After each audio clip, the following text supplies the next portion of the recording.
আন্তর্জাতিক মান অর্জন করে এখানে ব্যবসা পরিচালনা করতে হবে।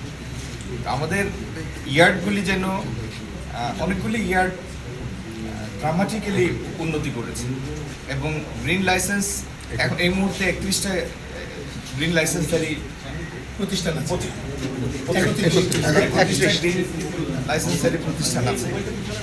আরও যারা ব্যবসা করতে চায় তাদেরকেও আমরা টেকনিক্যাল সাপোর্ট দিব, প্রয়োজনীয় সহযোগিতা দিব। কিন্তু যারা জাহাজ রিসাইক্লিংয়ের ব্যবসা করবেন তাদের সবাইকে কমপ্লায়েন্ট হতে হবে, গ্রিন লাইসেন্স নিতে হবে। এটি হচ্ছে প্রথম কথা। দ্বিতীয়ত হলো আজকে থেকে যে সময় একটা সময় এই জাহাজ রিসাইক্লিংয়ের এগেনস্টে একটা জেনারেল সেন্টিমেন্ট ছিল যে একটা হচ্ছে এন্টি এনভায়রনমেন্ট, দ্বিতীয়ত এটা এখানে লেবার এক্সপ্লয়েট হয়, তৃতীয় হলো অস্বাস্থ্যকর এবং অমানবিক পরিবেশে কাজ হয়। কিন্তু আজকের দিনের স্টোরি অল টুগেদার ডিফারেন্ট। আপনি এখানে যে উপায়ে বৈজ্ঞানিক পদ্ধতিতে কাজ করা হয়, কমপ্লায়েন্সের high criterion high standard maintain করা হয়, এটা যে কারোর জন্য একটা গর্বিত হওয়ার মতো একটা ব্যাপার।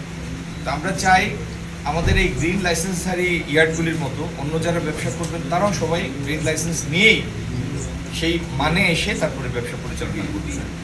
গত বছরের আজকে থেকে 2 বছর আগেও আমরা প্রায় 45% মতো সারা বিশ্বে যে পরিমাণ জাহাজ রিসাইক্লিং হতো তার প্রায় অর্ধেক আমরা নিজেরা করেছি।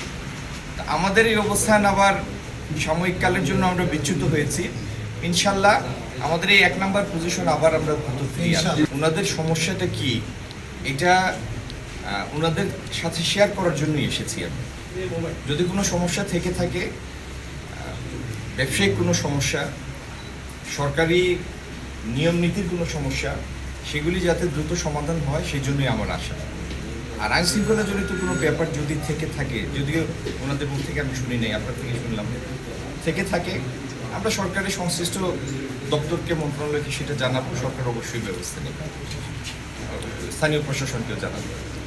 আর জ্বালানির ব্যাপারটা আমরা উত্তরাধিকার সূত্রে পেয়েছি, এটা সমাধানটা এত সহজ না।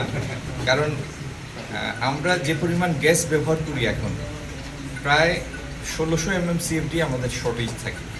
ইচ্ছা করলেও এটা নাটকীয়ভাবে বৃদ্ধি করা যাবে না, কারণ যে 2টা FSRU আছে তার একটা নির্দিষ্ট ক্ষমতা আছে এবং আরেকটা FSRU যোগ করলে এই পাইপলাইনটাও গ্রিড লাইনটাও এক্সস্টেড হয়ে যাবে।